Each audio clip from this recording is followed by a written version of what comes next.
नमस्कार, आचरण के साथ मैं हूं टीएन मनीष, हाजिर हूं आज का मुद्दा लेकर। आज बात सुप्रीम कोर्ट की उस नाराजगी पर जो सिस्टम को पटरी से उतरता देख अक्सर उजागर होती रही है।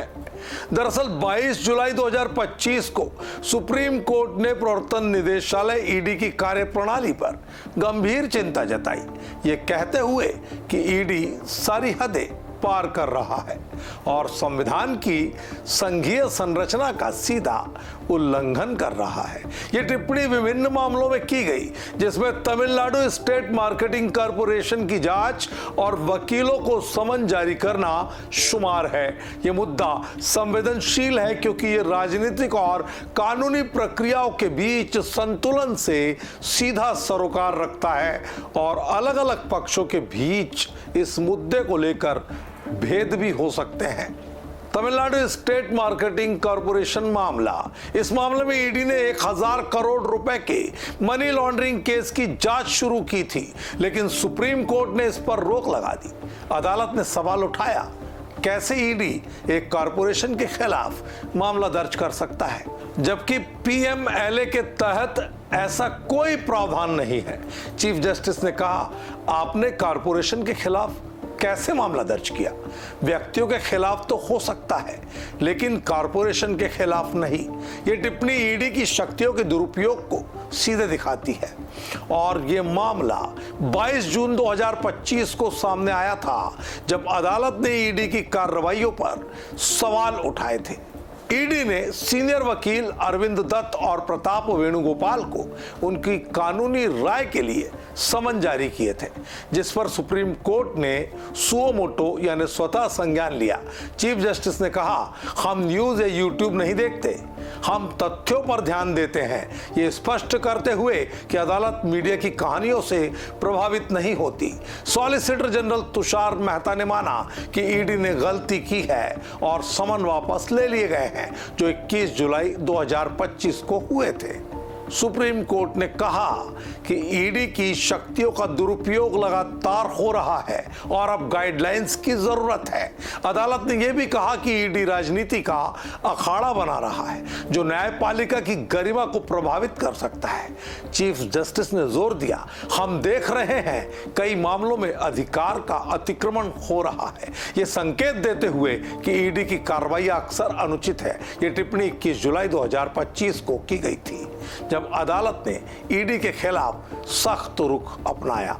सीनियर एडवोकेट विकास सिंह ने चेतावनी दी है कि ईडी का यह रवैया लीगल प्रोफेशन पर एक चिलिंग इफेक्ट डाल रहा है, जो तुर्की और चीन जैसे देशों में देखने को मिलता है, जहां वकीलों पर दबाव डाला जाता है। उन्होंने कहा, यह वकीलों की स्वतंत्रता को खतरे में डाल सकता है और यह टिप्पणी भी 21 जुलाई 2025 को सामने आई थी।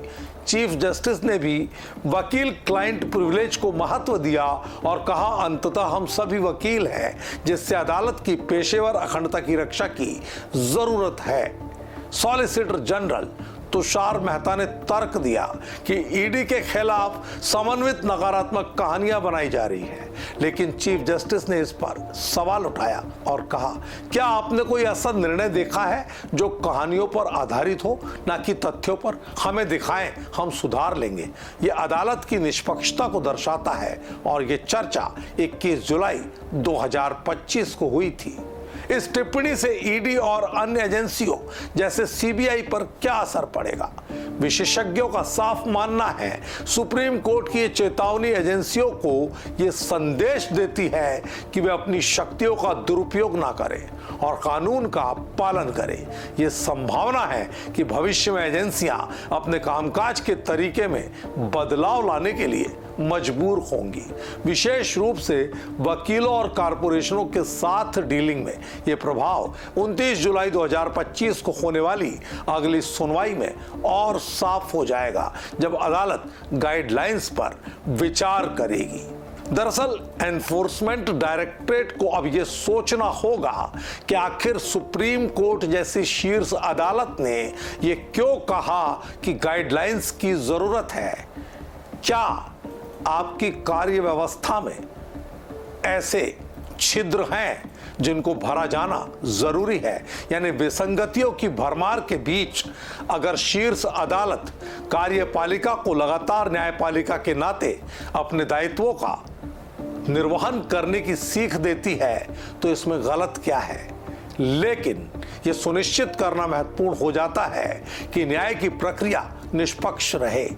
ऐसे में चाहे ईडी हो चाहे सीबीआई, दोनों ही स्वायत्त संस्थाओं को यह सोचना होगा कि जाने अनजाने में उन्हें शीर्ष अदालत से इस तरह की कड़ी नसीहत का सामना दोबारा न करना पड़े और अपने कार्य व्यवहार में राजनीति से वो दूर रहे।